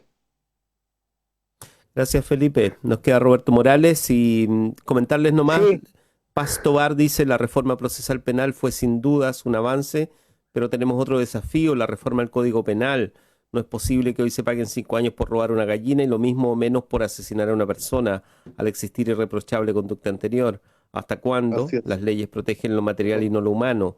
Y Débora Eugenia Concha González dice, dará nostalgia ese tiempo de la Unidad Popular, porque fue un momento en que la ciudadanía tuvo esperanza de algo bueno, trabajadores, obreros, mujeres, etcétera. Roberto Morales. bueno, nada, como ya nos acercamos a las 10, me voy a despedir, pero eh, no puedo dejar de indicar que, pucha, el tema procesal, incluso mucho antes de la reforma, acá en Valdivia hay un ejemplo de cómo una jueza subrogante, María Montenegro, absuelve a una mujer mapuche que había, digamos, resultado terminando muerta su abuela porque había toda una explicación del hecho de que era una machi le había dicho que había hecho le había hecho mal a ella, se había muerto su hijo. O sea, estoy hablando del año 53. Ahora queda la duda si esa jueza subrogante absolvió, ¿cierto?, a Juana Catrilaf por el tema de considerar las opiniones de expertos. Había un informe pericial en donde había un carabinero, un médico, estaba Alejandro Lipchu, o las mismas lecturas, o María Montenegro, una mujer muy especial, ¿no? Es interesante ella. ¿Era por castigar o por absolver por la comprensión de que estaba operando Juana Catrilaf dentro de los marcos de la cultura mapuche y sus prácticas? ¿O es porque era confirmar la persecución a las brujas? Porque en realidad lo que había hecho esta mujer era haber participado o haber estado involucrada en que murió una persona que era calificada como bruja externamente. Entonces eso nos lleva a otro tema, pero lo que quiero decir con esto, brevemente, es que la experiencia de poder evaluar, ¿cierto?, las acciones de las personas no solo debe tomarse en cuenta a partir de lo que es un determinado código escrito por determinadas personas, sino deben considerarse múltiples factores, ¿no? Factores culturales, el pluralismo jurídico, la necesidad de que los propios, por ejemplo, se reconozcan autoridades y principios de decisión que se dan y que son distintos en una sociedad moderna, industrial como esta, con una sociedad como el pueblo mapuche, por ejemplo. Ahí hay que establecer diferencias. Queda algo pendiente, no es solo la reforma procesal ni los códigos, sino que hay que plantear si estamos en condiciones, yo diría, de ser capaces de tener una sociedad en la cual exista pluralismo jurídico, por ejemplo, ¿no? Vamos a ver si ese desafío somos capaces de enfrentarlo. La Constitución, para Felipe, no es que un pequeño grupito de élite o no de élite haya impuesto, como él dijo o sugirió, al resto de la sociedad. Es altamente Hace años que se viene planteando, Felipe, desde que se impuso en la época de la dictadura, yo te puedo dar fe, en el año 80, yo fui junto a un sector importante de gente, fuimos opositores a esa constitución. Y de ahí que venimos diciendo la necesidad de una nueva constitución. La Concertación creyó que podía administrar esto, pero se dio cuenta que esto estaba agotado, que tenía sus límites. Entonces, no es que un grupo, por quizás qué mecanismo convenció a la mayoría de la gente, como tú lo reconoces, que hoy día estamos necesitados y pidiendo una nueva constitución. Es un proceso que partió hace mucho tiempo. 40 años atrás ya habían sectores que dijimos, no, esa constitución no es legítima, no es democrática, no nos representa. Son 40 años, Felipe. No es que de un día para otro se resuelve el tema. Entonces, por eso es que está instalado en la mayoría de la sociedad, porque los hechos han demostrado que la Constitución de 1980 y la reforma de maquillaje que le hicieron después en la Concertación, en realidad es una norma que en vez de ayudarnos a mejorar el país, nos tiene entrampados. Entonces queremos salir de las trampas. Eso es. Bueno, es la percepción de cada Gracias, uno. Roberto. Gracias a todos, a Roberto Morales, a Matías Fernández, a Felipe Rifo. Miguel. Al inicio a la semana en Radio Universidad Austral de Chile, tenemos corriente alterna en la programación, el programa de la Facultad de Filosofía y Humanidades, pero nuestra colega Carolina Angulo se encuentra delicada de salud, así que no va a poder acompañarnos. Ya. Nos vamos a quedar con la compañía musical habitual a cargo de Sebastián Valenzuela, a quien por supuesto lo caracteriza la selección más clásica del rock universal. ¿Qué pasará en la Facultad de Filosofía y Humanidades? ¿Qué pasará en la Universidad Austral? Bueno, los temas los ponen los panelistas. Cuenta. Los temas los ponen los panelistas. Yo subrayé en algún minuto que inició su intervención Roberto Morales anunciando reforma universitaria y quise declararme sorprendido. Vamos a ver, pues. Próximo lunes te esperamos a ver con qué nos sorprende, Roberto. Yo te dije que estás convocado, hay una autoconvocatoria, está convocado a toda persona que es parte de la comunidad universitaria o de esta construcción de comunidad a participar del movimiento Reforma Universitaria. Entonces, públicamente te convoco, o sea, yo me autoconvoco, ¿no? Soy parte también de ese movimiento. A ese movimiento. Es un movimiento muy interesante, hay mucha reflexión, mucho trabajo, hay responsabilidad. Y estamos queriendo contribuir a mejorar, digamos, y a pensar una universidad como la que necesitamos, ¿no? Pero eso es muy amplio todavía.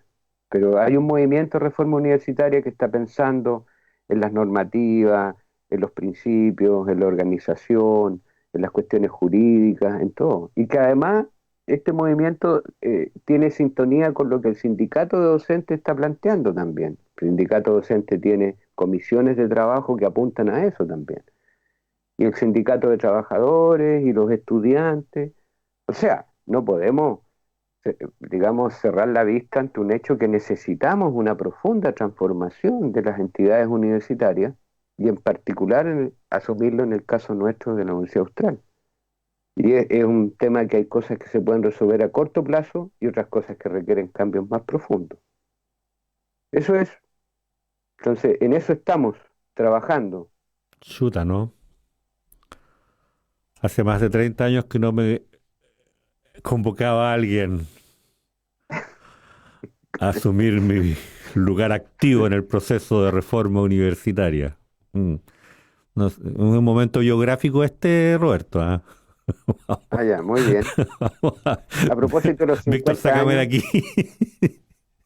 bueno, Víctor que es docente, Víctor que es profesional, Víctor que está igual como tú, Reforma pero además universitaria. tiene labores de docencia. Voy a buscar mi tarro de También, por pintura. supuesto, está convocado. Yo no sé si ustedes se sienten inhibidos por tener responsabilidades en la radio, pero no debieran sentirse inhibidos. Hay decanos que van a estas reuniones. El decano de la facultad, Mauricio Mancilla, ha ido a los cabildos, apoya esto. También en la Facultad de Filosofía y Humanidades hay, digamos, una clara intención de contribuir a este proceso desde su condición de facultad, por supuesto, si son entidades distintas. El movimiento no es institucional y eso es una ventaja. Hay otros decanos que me imagino estarán de acuerdo con este proceso a su manera y otros que lo verán a lo mejor como un pataleo nada más, ¿no? O sea, hay distintas posturas. Pero claramente hay un movimiento de reforma universitaria interior de la universidad que más allá del nombre, manifiesta distintas preocupaciones y la necesidad de mejorar esta institucionalidad de esta universidad Sí. y del país. Las universidades están en un momento crítico también. Han Sí, yo sentido, no voy, ¿cierto?, Roberto, la porque dureza sí, yo no voy porque si fuera terminaría de jefe político de toda esa gente y no es mi intención. ya. Bueno, a mí me pasa, yo me siento inhibido de participar de eso, de ese tipo de iniciativas, por lo menos. Es que no las conozco, no me voy a acercar, pero sí, respecto de la reforma universitaria, yo tengo una postura bastante, no sé cómo decirlo.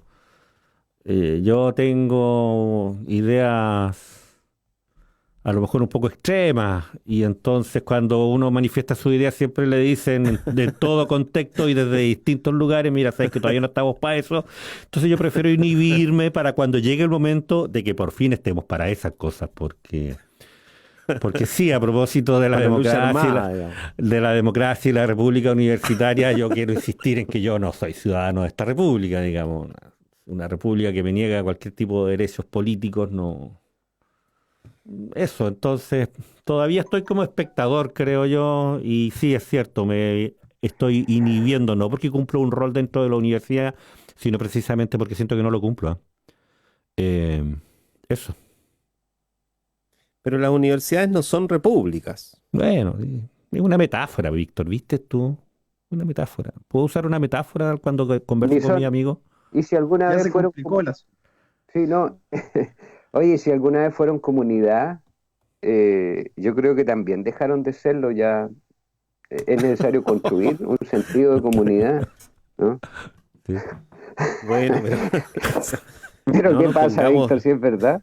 ¿Qué es no nos comunidad pongamos. para nosotros? Y veamos si se da esa relación de comunidad efectivamente, por donde se mire la comunidad eclesial de base en la que participaba, digamos, Miguel en Precisamente quería llamar Chiloé. la atención sobre el giro hacia la cristiandad que tuvo tu punto de vista Sí, no, pero cuando no, convocaste pensando el en ti, sentido como eras tan comunitario amigo del obispo de Aysén, ¿no? O de Osorno, de Chiloé, de o del Chiloé. padre, ¿ah? A ver, O del padre Pancho, que era obispo de Osorno sí. también, que le rinden culto en Pucón, ¿cierto? Hermano del ex senador Valdés, tío de Juan Gabriel Valdés, eh, Francisco Valdés Subercasó, ¿no? O sea, quiero decir que el sentido de comunidad que tú puedes ver en Pucón, en las comunidades eclesiales, entre los comunistas, algunos grupos anarcocomunistas, o el sentido de comunidad en los mapuches, el sentido de comunidad, por donde le busques a la comunidad, dime, ¿hay comunidad hoy día en alguna institución universitaria? Comunidad real de intereses, vinculaciones, puntos denominadores comunes. No, no existe eso. O sea, se lo captó, digamos, el modelo neoliberal y hay una competencia individual, individualista por alcanzar resultados productivos para que seas mejor calificado y con eso puedas tener mejores ingresos o puedas tener un mayor reconocimiento o puedas acceder a determinadas decisiones. No, no, comunidad en ninguno de los sentidos existe. Ahora, ¿es necesario construir una comunidad universitaria? Por supuesto. Y para eso deben haber denominadores comunes y normas en las cuales todos estemos sometidos, no solo algunos, ¿no? Sino que todos, más que sometidos, vayamos a cumplir determinados acuerdos, determinados principios, prácticas todos podamos compartir, digamos. Mm. Y eso no existe. Bueno, nosotros aquí en la radio somos una pequeña comunidad de base a propósito ¿Ya? de núcleos territoriales. O sea, claro, comunidad Sí, hay, tenemos nuestros roles, hay uno, comunidad hay en la medida está el de... encargado de la acera, está el encargado de la llave, en cualquier parroquia, Roberto, Claro, porque Víctor. lo Hay que una retrata... burocracia radial. Sí, tenemos aquí Claro. nuestra. Además que yo creo que Matías puede contarnos historias también, porque en rigor lo que tú planteas, Roberto, tiene que ver más bien con los académicos, Mm. pero obviamente lo que acabas de decir no tiene nada que ver con los funcionarios que trabajan en jardines, no sé, pues en las porterías o en los guardias, o sea, ahí se vive otra forma de comunidad que si uno quiere, claro, tiene como requisitos casi gremiales, ¿no? Esto de tener que estar obligadamente en comunidad porque si no, de otra manera, eh, tus derechos no están salvaguardados. Pero te fijas que sí hay comunidad, o sea, sí hay comunidad de intereses, lo que pasa es que a veces los intereses Mm. no coinciden, digamos. Y eso sí es propio de una comunidad tan diversa como, y compleja como una universidad. No solo esta, sino Sí. las más grandes, imagínate cómo No, son. hay comunidad de intereses entre grupos, como dices tú, entre los jardineros y entre los porteros, pero y el encargado de la parte, los profesionales encargados de la DAE, no sé si se tienen la misma comunidad de intereses que con los que ven la parte informática o con los que trabajan en la dirección de servicios. O sea, hay una serie de grupitos de intereses que sí podrían ser pensados que entre ellos se constituye una comunidad de intereses, pero yo digo a nivel de los 15.000, 15.000 o más, 18.000 personas directamente involucradas en la universidad, fuera de todos los indirectamente involucrados. ¿Dónde están los puntos de intereses comunes? Un proyecto común por el cual se O está sea, los puntos de trabajando. intereses comunes no los vas a lograr definir en espacios asambleísticos donde los que hablan son los académicos. Vas a tener que No, construir espacios quién dijo distintos. eso? Y los Perdón. académicos son los que Víctor, debieran Víctor, estar Roberto. disponibles para poder hablar y dialogar en otros espacios que no sean simplemente sus espacios comunes, ¿no? Que son Víctor, propios Así es. de, además de la actividad académica, o sea, con mesa adelante, con butaca, Víctor Roberto, escuchemos con retórica. a Matías. Matías es funcionario también de nuestra universidad. ¿Tienes opinión respecto a este último punto que acaparó la conversación de nuestro panel de los lunes? Sí, sí, bueno, yo soy parte de hecho de lo que es la unidad de el Centro de Salud Universitario, que depende de la DAE. Entonces Ajá. ahí se da como una microcomunidad dentro de otra comunidad que es la DAE, ¿me entiendes? Y al mismo tiempo he podido estar presente porque también soy sindicalizado en, en el sindicato acá de la Universidad Austral. Los problemas que se dan de comunicación, o sea, propios de cada comunidad, por así decirlo. O sea, ahora me gustó decirle comunidad a todos los sectores que componen la universidad, pero de cada unidad o comunidad, que propios con sus jefaturas, y al mismo tiempo cómo vais generando elementos donde eh, puedas comunicarte, por ejemplo, con esta comunidad más grande que es la DAE. Hay Ujú. buenas relaciones con la gente de la DAE. Hay conversaciones y uno conversa, por ejemplo, cuáles son los problemas que tienen, cómo ven el futuro, pero al momento de aglomerarse y sobre todo lo he visto cuando en las movilizaciones de la universidad los últimos 5 años que llevo trabajando, eh, no es fácil cuando ya se trata de temas profundos, porque las desigualdades o las inequidades, tanto entre la gente que trabaja como administrativo, la que es profesional, o incluso otros elementos que cuestan. Por ejemplo, yo estoy contratado 22 horas y no podía ir a todas las reuniones. Entonces ahí se generaban como elementos que complejizan precisamente la comunicación o más que nada el trabajo para poder reformar una universidad. Yo sí creo que la universidad necesita una reforma universitaria importante, que escape sin duda solamente de lo académico y lo administrativo y que complejice precisamente todo lo que es la universidad en sí. Si la universidad tiene una serie de personas, individuos, elementos que no recaen solamente en la democracia universitaria, que sin duda es fundamental, sino también en otros elementos de fondo, económicos, de vinculación con el medio, y así vamos avanzando. Yo particularmente tengo, insisto, así como dentro de mi microcomunidad tenemos un buen entendimiento propio, pero siento que cada vez los objetivos o más que hablar de camisetearse por la universidad, el pensar la universidad desde los distintos espacios se hace cada vez más difícil. No sé cómo será el académico, desconozco cómo se piensa desde el académico más allá de lo que ha dicho Roberto acá en este espacio, pero desde estos otros espacios que son no académicos, que son de prestación de servicio, y sobre todo, por ejemplo, el de salud, que tiene que ver con atender a los estudiantes y ser incorporados como un beneficio estudiantil, cuesta pensar la universidad desde un lugar así, porque nosotros estamos supeditados simplemente a mandatos generales. No intercedemos en la formación profesional, que es uno de los objetivos principales de la universidad, pues. Entonces, es- ha sido compleja esa discusión. Tenemos opiniones dentro incluso del centro de salud de cómo debería mejorar la universidad, pero también estamos aislados de una discusión más macro que probablemente la gente de la edad tenga mucho más interiorizada, o de otras unidades como informática, como decía, por ejemplo, Roberto, también tenga otro tipo de interiorización con respecto a los reales problemas de la universidad. Eh, Eso sí, este año ha sido un año de cambios importantes, no solamente por la pandemia, sino que a nivel de universidad, que también nos ha hecho cuestionarnos profundamente como centro de salud nuestro rol en la universidad. Y yo creo que eso es lo que tenemos que hacer comunidades, pues, cuestionarlo, buscar soluciones y estar inmersos precisamente en los procesos de cambio en la universidad, porque si no, generáis solamente un espacio que es un espacio de trabajo sin ninguna repercusión o externalidad más allá del propio quehacer del oficio.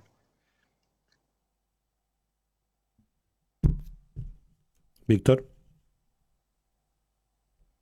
Sí,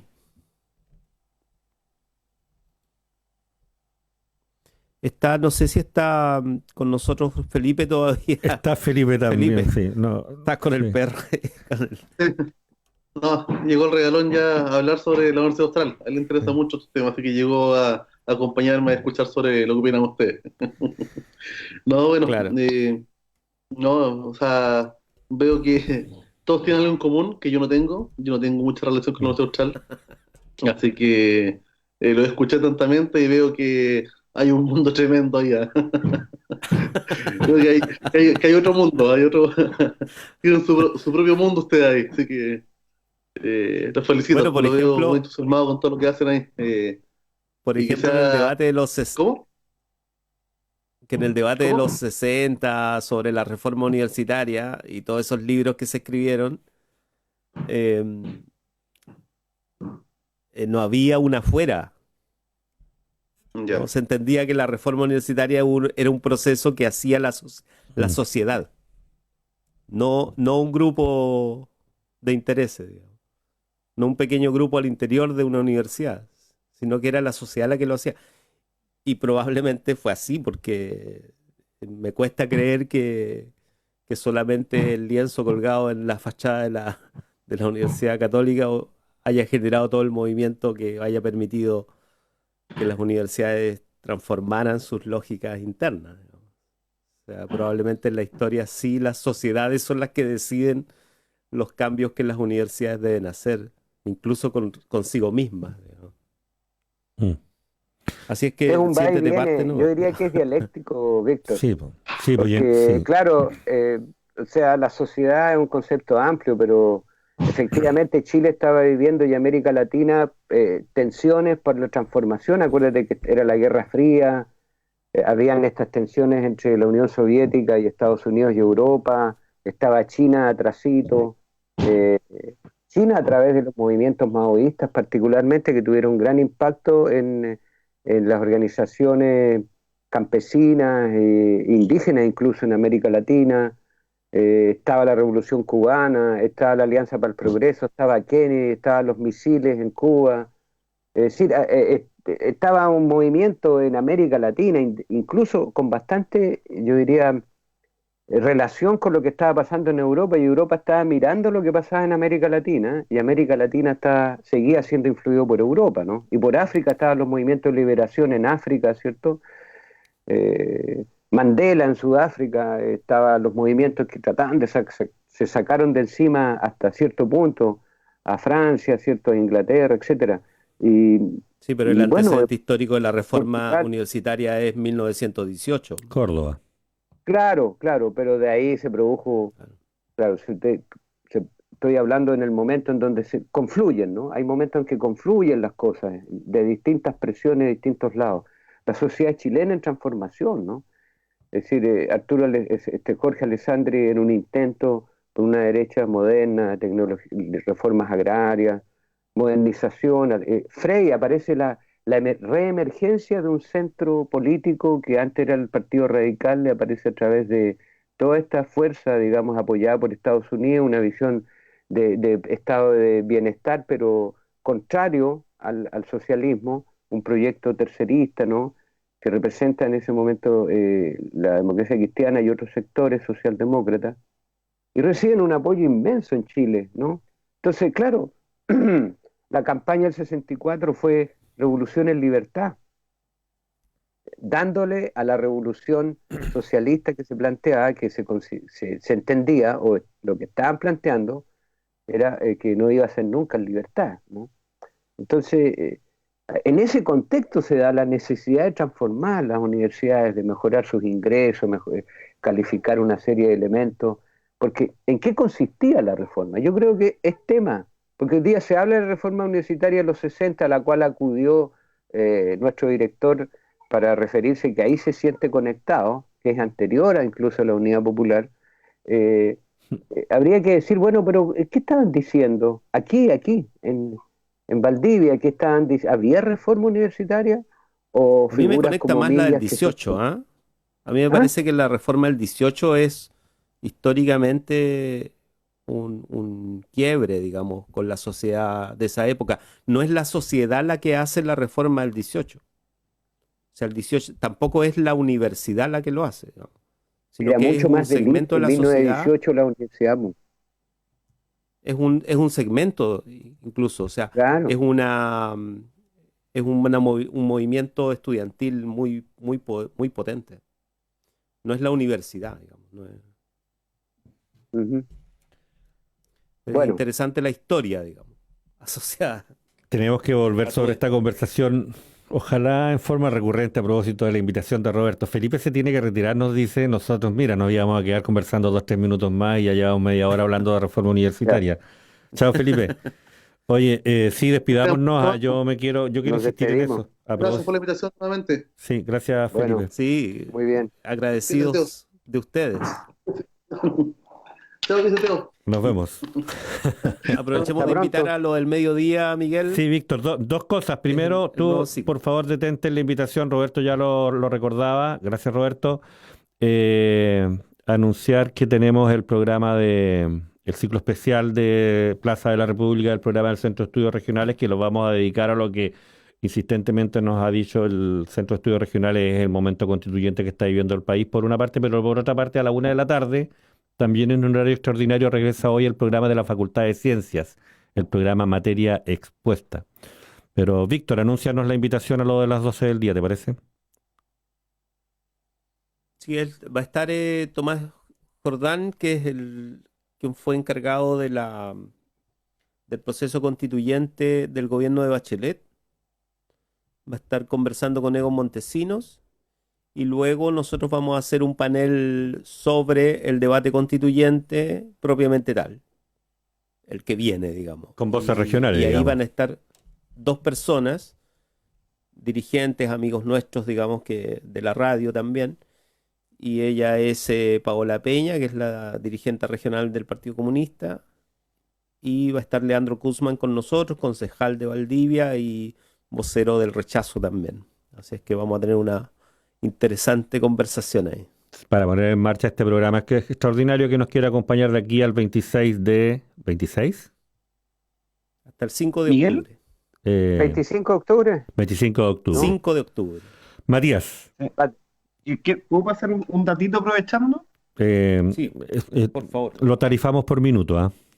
Ya, me lo cobras después en la factura que siempre conversamos a mitad de año. Por Dios. Hoy día, Matías hoy día Fernández. Quedó por grabado. Hoy día en el Facebook de Unidad Social va a haber un conversatorio que se llama Conflicto Sí. Mapuche, un nuevo escenario. A Así las 7 de la tarde va a estar Claudia Inglés Hueche, que es educadora tradicional, Jorge Hueque del Parlamento de Coscós, Francisco Jaime del Comité Ecológico Angachilla, del Humedal Angachilla, la Paola Nahuelhual, que es representante del Comando Chile Digno, Daniela Milanca, que es profesora de Educación de Lengua y Cultura Indígena y que va por parte del Comando que Chile Decida, y va José Mardones por el Comando Chile Aprueba, que van a comentar todo lo que refiere precisamente a este nuevo escenario y va a estar bien interesante esta conversación que precisamente aúna a la gente que está en los comandos para el plebiscito de octubre. Así que quedan todos invitados a las 7 de la tarde por el Facebook de Unidad Social. Facebook Unidad Social, perfecto, 7 de la tarde.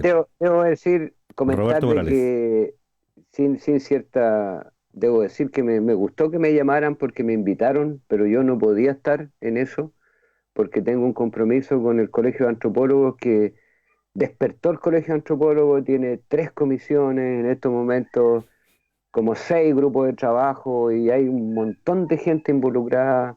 A partir de lo que pasó en Curacautín se generó todo un movimiento al interior del colegio, aprovechando una nueva directiva, y yo estoy comprometido en participar hoy día en una reunión de trabajo que tenemos respecto del tema, bueno, de distintos temas. Entonces, no puedo. Y debo decir que la semana pasada, pucha, también me gratificó mucho porque me han invitado a participar de una radio en Panguipulli, en otro programa de aquí, de allá, etcétera. Entonces, se ve que esta sociedad está viva, es gratificante eso, ¿no?